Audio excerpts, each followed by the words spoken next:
વિદ્યાર્થી મિત્રો, તો હું અખ્યાણીયા લક્ષ આપ સૌનું મેથેમેટિકલ બોયઝમાં હાર્દિક સ્વાગત કરું છું।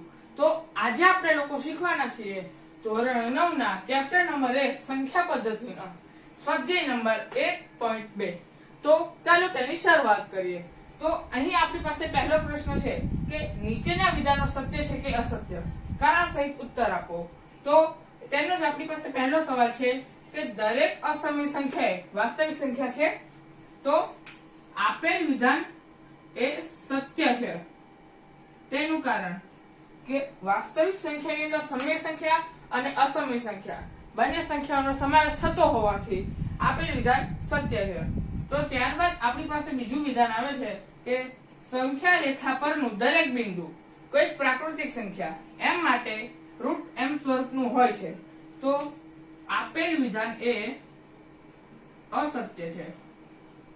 તેનું કારણ કે કોઈ પણ ઋણ અસમય સંખ્યા અથવા તો ઋણ સમય સંખ્યા એ પ્રાકૃતિક સંખ્યા m માટે √m સ્વરૂપનું હોતું નથી। આથી આપેલ વિધાન એ અસત્ય છે।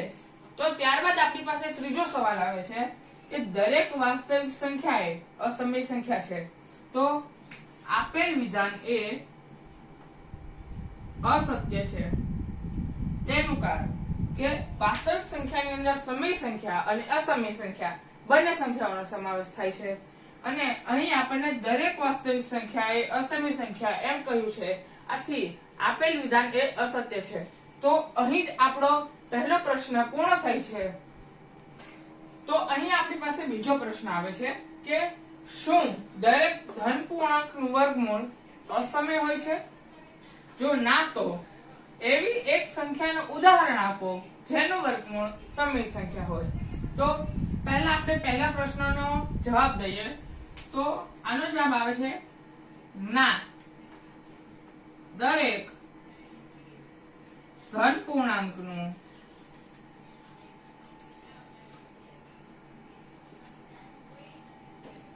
વર્ગમૂળ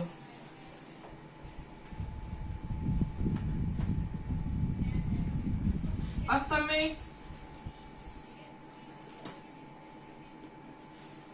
હોતું નથી। તો અહીં આપણે એના થોડાક ઉદાહરણો લઈએ।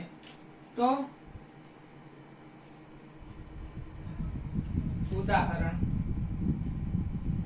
એમાં અહીં આપણી પાસે પહેલું ઉદાહરણ છે √4 કે જેનું વર્ગમૂળ હોય છે 2, જે સમય સંખ્યા છે। ત્યારબાદ બીજું ઉદાહરણ લઈએ 225 જેનું વર્ગમૂળ છે 15, આ પણ એક સમય સંખ્યા છે। ત્યારબાદ ત્રીજું ઉદાહરણ લઈએ 100 જેનું વર્ગમૂળ થાય છે 10, આ પણ એક સમય સંખ્યા છે। તો આની સાથે આપણો પ્રશ્ન નંબર 2 પણ અહીં સમાપ્ત થાય છે। તો અહીં હવે આવે છે આપણો પ્રશ્ન નંબર 3। તો પ્રશ્ન નંબર 3 નો સવાલ છે કે √5 ને સંખ્યા રેખા પર કેવી રીતે દર્શાવી શકાય તે બતાવો। તો સૌપ્રથમ આપણે અહીં એક રેખાખંડ રચશું જેને આપણે નામ આપશું રેખાખંડ L। તો આ રેખાખંડ પર આપણે લોકો સૌપ્રથમ અહીં √5 લખશું, બરાબર। 2 નો સ્ક્વેર એટલે કે 4 અને 1 નો સ્ક્વેર આપણે અહીં √5 ના બે ભાગલા પાડશું, એક 2 નો સ્ક્વેર અને એક 1 નો સ્ક્વેર એટલે અહીં હવે આવશે અંડર રૂટમાં આપણી પાસે 2 નો સ્ક્વેર એટલે કે 4 અને 1 નો સ્ક્વેર એટલે કે 1। તો અહીં હવે આવશે 4 + 5 બરાબર 1, 4 + 1 બરાબર 5। તો હવે અહીં આપણે પ્રમાણ માપ લખશું, પ્રમાણ માપ। તો અહીં મેં પ્રમાણ માપ લીધું છે 3 સેન્ટીમીટર બરાબર 1 એકમ। તમે તમારી રીતે કોઈ પણ પ્રકારનું પ્રમાણ માપ લઈ શકો છો। તો અહીં હવે હું અહીં પહેલા આપણે નામ આપશું C, ત્યારબાદ અહીં D, અને અહીંયા નામ આપશું આપણે બી. તો હવે તમારે બી અને ડી વચ્ચેનો માપ લઈ અહીં ઉભો એક રેખાખંડ રચવાનો છે અને સી થી આ રેખાખંડને જોડી દેવાનો અને અહીં મળતા બિંદુને ડી નામ આપશું આપણે. અને આથી તમે અહીં જોઈ શકો છો કે આ એક કાટકોણ ત્રિકોણ રચાઈ ગયો અને અહીંયાનું માપ આવી ગયું 90 અંશ, એટલે કે અહીં આપણને એક કાટખૂણો મળ્યો. તો ત્યારબાદ આને કહે છે કર્ણ. કાટખૂણાની સામેની બાજુને કર્ણ કહેવામાં આવે છે. તો હવે સી અને એ એટલે કે કર્ણની લંબાઈ લઈ અને અહીંથી આપણે એક ચાપ રચશું. અહીં આપણે એક ચાપ રચશું. તમે આ ચાપ પરિકરની મદદથી રચી શકો છો. સી નું માપ અને એ નું માપ લઈ સી ને કેન્દ્ર ગણી એ થી ચાપ રચો અને આ ચાપ જ્યાં છેદે છે તે બિંદુને આર નામ આપો. આર. હવે અહીં જે આર નામ આપણે આપ્યું છે તો આ માપનું આ જે આર બિંદુ મળ્યો છે આપણને તેનું મૂલ્ય થશે √5. આથી આપણને કર્ણનું મૂલ્ય √5 મળે છે.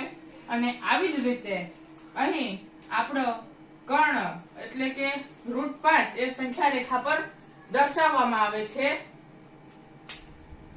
તો અહીં હવે આપણે લોકોએ પાયથાગોરસ લખવાનો છે.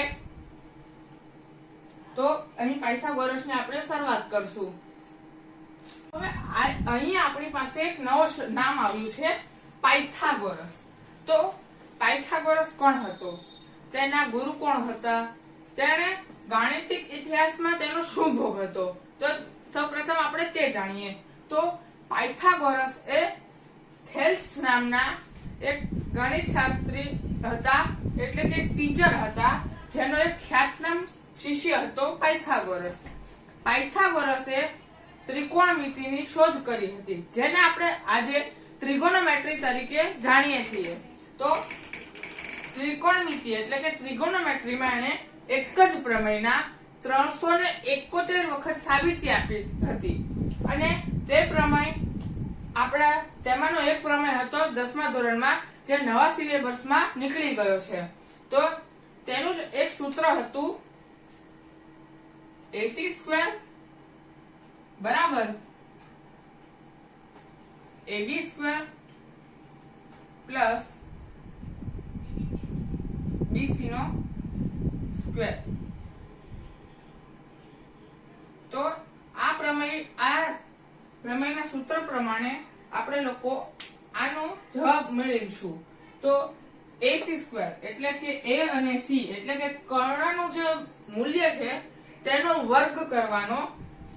કર્ણના મૂલ્યનો જે વર્ગ આવે તે AB એટલે કે જે રેખાખંડ AB છે તેના મૂલ્યના વર્ગ અને આ જે આડી રેખા BC છે તેના મૂલ્યના વર્ગનો બરાબર હોય.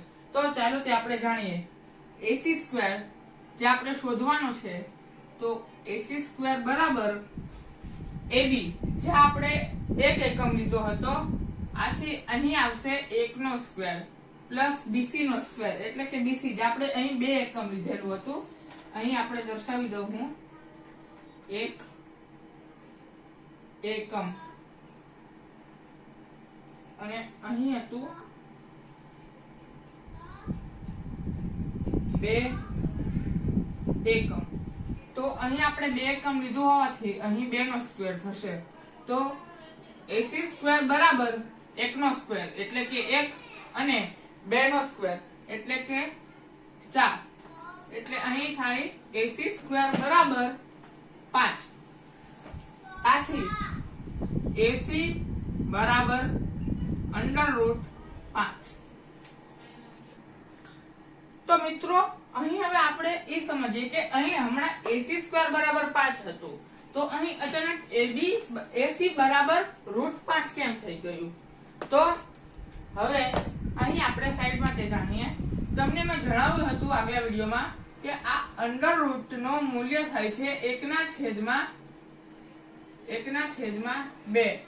તો અહીં આપણે ડાબી બાજુ અને જમણી બાજુ બંને બાજુ એક અંડરરૂટના જે મૂલ્ય છે એટલે કે 1/2 વડે ગુણવાનું છે. તો અહીં પહેલા આપણે AC સ્ક્વેર વડે તેને ગુણીએ તો AC નો સ્ક્વેર અને તેને ગુણાકાર કરીએ 1/2 વડે તો અહીં 2 બાદ થતા આપણને અહીં AC મળે છે જે અહીં દર્શાવેલું છે. તો ત્યારબાદ હવે √5 તો અહીં 5 જે છે તેને 5 નો ગુણાકાર આપણે લોકો 1/2 વડે કરશું. તો અહીં આપણે કોઈ પણ બાદબાકી અથવા સરવાળો થતો નથી. આથી 1/2 જે અંડરરૂટ નું મૂલ્ય છે તો અહીં આપણે 5 પર અંડરરૂટ લગાવી દેશું જેથી 5 રૂટમાં અંદર આવી જશે અને અહીં આપણને √5 મળી જશે. તો આની સાથે અહીં આપણો પ્રશ્ન નંબર 3 પતે છે. તો હવે તમે અહીં આ પ્રમેય જેટલી વારંવાર રિવિઝન કરશો તેટલો જ આ પ્રમેય તમારો પાકો થશે અને આ એક IMP પ્રમેય છે. અને મિત્રો IMP એમ જ નથી નીકળતું, આની અંદર રિસર્ચ કરવામાં આવે છે જેથી મને એવી આશા છે કે તમે આ પ્રમેયમાં તમારા સંપૂર્ણ માર્ક લાવશો. તો અહીં આપણો પ્રશ્ન નંબર 3 પતે છે અને હવે આવે છે પ્રશ્ન નંબર 4.